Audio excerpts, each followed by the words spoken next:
And welcome back, everyone. This is Keith once again, and what you're seeing on screen is Jessie. She is the newly appointed director of the Federal Bureau of Control in the latest game by Remedy Games. Well, Control.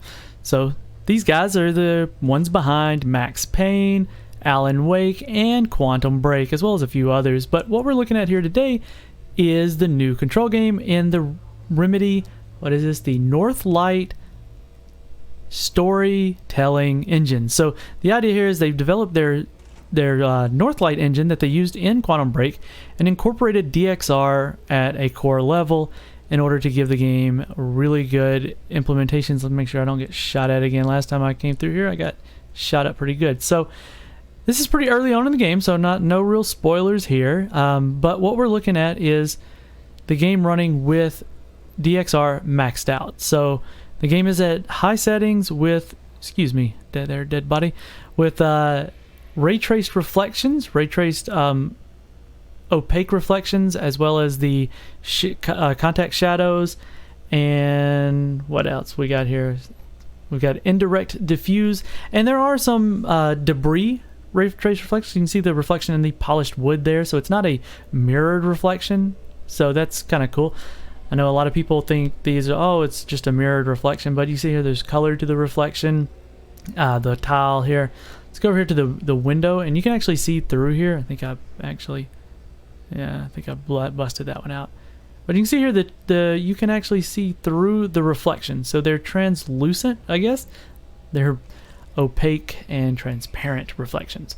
So rather than just being a mirror, because that's one thing, that's pretty cool. You can see everything kind of behind you. And now if you're paying attention to the frame rates, you'll notice that they're not terrible. So this is with a 2060 Super. I'm sure there will be other people doing videos similar to this, and they'll use something like the 2080 Ti. But we're using the 2060 Super, and it is being recorded on the Elgato HD60S off screen using my workstation computer. But the kick here is, yeah, the frame rate is pretty good. So walking back and forth here, we see all of the nice little reflections and all that jazz. So what we're going to do is start turning things off, and we're going to go through the settings first real quick to show you. But if you want to know full performance for other cards and such, hit the link down in the description below to the 2,700 word 3-page performance review for the game, where we look at DX12, DX11, DXR, and just everything in between as far as core scaling goes and resolution tests. But let's go ahead and jump in here. Now, as we go forward, I'm not going to go through the menu system when we make these changes. I'll just make the change. I'll tell you what change we're going to make. I'll make the change, and then we'll look at how it looks and runs. So right now we're going 1080p. Now DLSS gives you render resolution. So it gives you a target render resolution that is lower than, of course, the actual screen resolution, and it uses the super sampling of that resolution to get it as close to the target resolution appearance as possible. That's part of how you get those really smooth frame rates. But you can see here the settings here. The only thing that we have turned down is MSAA, because I just don't like the idea of putting multiple anti-aliasing on top of each other. So we left that off. I did that for all of the test as well. Now you see here ray tracing has presets. We're going to change it real quick just to show you. So you've got ray traced reflections, ray traced transparent reflections, ray traced indirect diffuse lighting, ray traced contact shadows, and then ray traced debris. We'll take a look at that one in a moment. That one's really fun. I'm going to go here, and that's at high. We turn it to medium, and it leaves just the reflections on. Now, if you have to turn it down for a performance that you're not comfortable with or whatever, I would at least go for these two. These two make some of the biggest impacts to consistent gameplay. So they're going to be the most noticeable. You're not going to have to look for those changes. They're going to jump out at you, and they're going to change the tone of the game. So we're going to go ahead and turn DLSS off. We're going to let it run at 1920 by 1080, and we're going to turn all of ray tracing off. So you got to see what it looked like on. So here's the fun thing. When you go back to this menu and you turn it off, you can see it for a moment with everything on, and then we turn everything off. So you see the performance did go up quite a bit. So it runs very high. We'll say if you happen to go and look at the performance on the written portion, you'll see that it benefits better at 1440p than it does at 1080p. So we can see here, I'm just going to run back and forth, kind of get a look at how this area looks without it on. We're going to go through and turn it. Now I've turned ray tracing to medium, so DLSS is left off, ray trace on medium.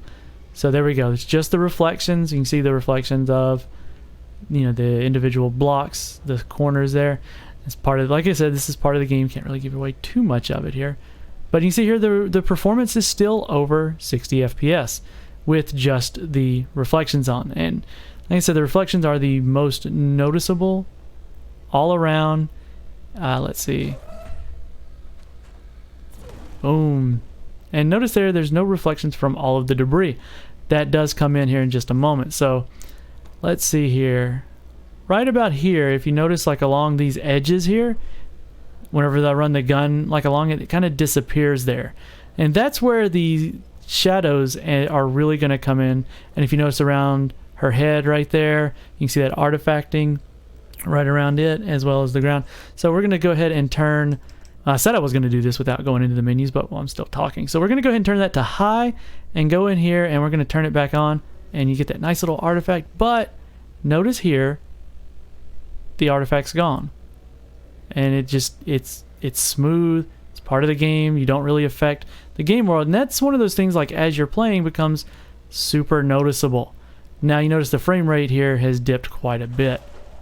Let me get a port of this right here, and now you can see reflections of everything kind of bouncing around there. But you see the frame rate drops down quite a bit. So down into the 40s. It's still actually fairly playable, but if you're like me, I don't really care for that. So we'll go in and we will kick in DLSS. Now, yes, it drops it down, but let's see if you can tell a huge difference in the actual. Like I said, it's definitely an interesting title. Now, what I want to do here is, and you guys can take a second and pause it if you want to go through and look at it, but I would imagine that one of this tree here would be a kind of a telltale sign. And there we go. Disabled DLSS with that tree. So you can kind of go back and forth if you want to see kind of with and without it there. But truth be told, this is just one room in this game, and I really wouldn't. I don't like playing it without the ray tracing. It's a beautiful game even without it. So don't take this as me saying that you have to have it in order to play the game. I don't think you have to have it, but it is definitely very well executed in this game, and all of the things put on top of each other, like this room right here, is just, it's a pretty incredible game. I definitely recommend playing it. I don't know how our reviewer did on the game. I'm not a game reviewer, but I definitely really have been enjoying this game. Let's turn this off and see what it looks like one last time. There you go. It kind of goes kind of flat. See how the reflections there start to show up as you look up, but if you look down, they're gone. That's the downside to screen space reflections, but the game does a really good job implementing them as it is. There we go. Took a moment to turn everything back on. That way you can see one last go around kind of how things look in the game. And again, Alright, well, on this note, I'm going to have to catch you guys in the next one. If you'd like to see the full review, go ahead and hit that up down in the description below. It's been Keith with WCCF Tech TV. Catch you guys in the next one.